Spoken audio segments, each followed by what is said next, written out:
पुण्यातील मुळशी तालुक्यामधील आंबवणे ग्रामपंचायतीच्या माजी सरपंचांनी 27 लाख रुपयांचा घोटाळा केला आहे। तसेच वर्ष 2018 ते 2023 या कालावधीत आंबवणे ग्रामपंचायतीकरता 15% मागासवर्गीयांसाठी उपलब्ध असलेल्या निधीमध्ये जवळपास 1,26,40,627 रुपये, 5% अपंग निधीमध्ये 20,57,137 रुपये आणि गावातील कॉन्क्रीट रोडमध्ये 5,46,42,542 रुपयांची तफावत उघडपणे दिसून येत आहे, असा आरोप आंबवणे ग्रामपंचायतीचे उपसरपंच निलेश लक्ष्मण मेंगडे यांनी पुण्यातील पत्रकार परिषदेत केला। त्यामुळे त्यांच्यावर शासनाने कठोर कारवाई करून त्यांच्या संपत्तीची चौकशी करावी, अशी मागणी उपसरपंच निलेश मेंगडे, माजी सरपंच आणि विद्यमान सदस्य सुनील हुंडारे, ज्ञानेश्वर लोखरे, सौ कोमल फाटक, सौ अक्षरा दळवी आणि सौ मेघा नेवासकर यांनी पत्रकार परिषदेत केली। परंतु हे प्रकरण दडपण्याचा प्रयत्न करत असल्याचा आरोप देखील त्यांनी केला आहे। निलेश मेंगडे म्हणाले, माजी सरपंचांनी 5 वर्षांच्या काळात 10 ते 12 कोटी रुपयांची कामे केली, त्यातून करोडो रुपयांची अफरातफर केल्याचा संशय आहे। वर्ष 2022 मध्ये 27 लाख रुपयांचा रोड कागदोपत्री बनवण्यात आल्याचे दाखवण्यात आले आहे, परंतु प्रत्यक्षात रोडच नाही।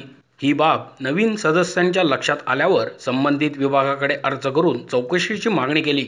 शासनाने कमिटी नेमून चौकशीचा अहवाल सादर केला। यामध्ये आम्ही मांडलेले मुद्दे योग्य असल्याचे निष्पन्न झाले आहे, परंतु त्यांच्यावर कोणतीही कारवाई होत नाहीये, असेही मेंगडे यांनी यावेळी नमूद केले।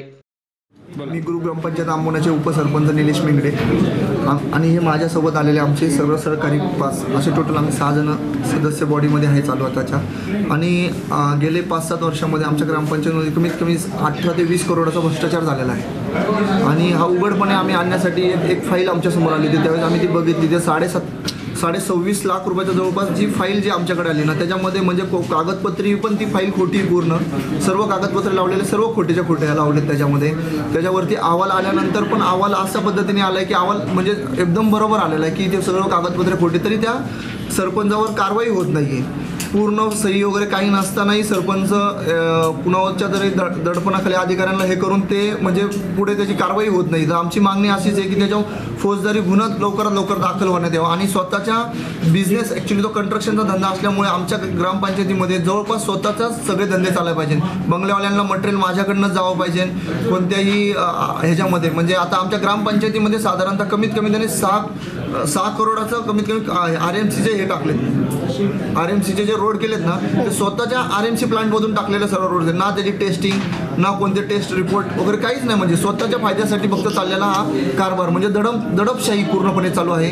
त्यामुळे ही मला एवढंच विनंती आहे की ही पूर्णपणे किती लाखांचा भ्रष्टाचार आहे। आत्ताचा जी फाईल मी तुमच्याकडे देतोय तो जो पूर्ण उघडीस आलेला जवळपास 27.5 लाख रुपयाची ती फाईल आहे। 26-27 लाख रुपयाची ती फाईल आहे की तो जिथं जागेवरती रोड पण नाही आहे आणि जे पेपर दिले ते पण चुकीचे, ऑन पेपर दिले ते पण सर्व चुकीचे।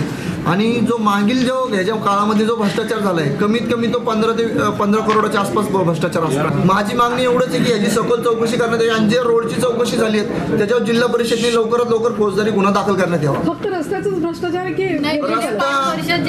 हा जर असा झाला जे भ्रष्टाचार, तर पुढच्या 5 वर्षात म्हणजे मागच्या 5 वर्षात अजून काही झालं असेल किंवा आता आम्ही सध्या बॉडीवर आहोत, जे 6 मेंबर आहोत आम्ही बॉडीवर, तर प्रत्येक गोष्टीत आमच्या फर्स्ट मीटिंगमध्ये जे आम्ही कामं दिली ते आज तागायत आज 13 महिन्यात कंप्लीट झालेली नाही आहे।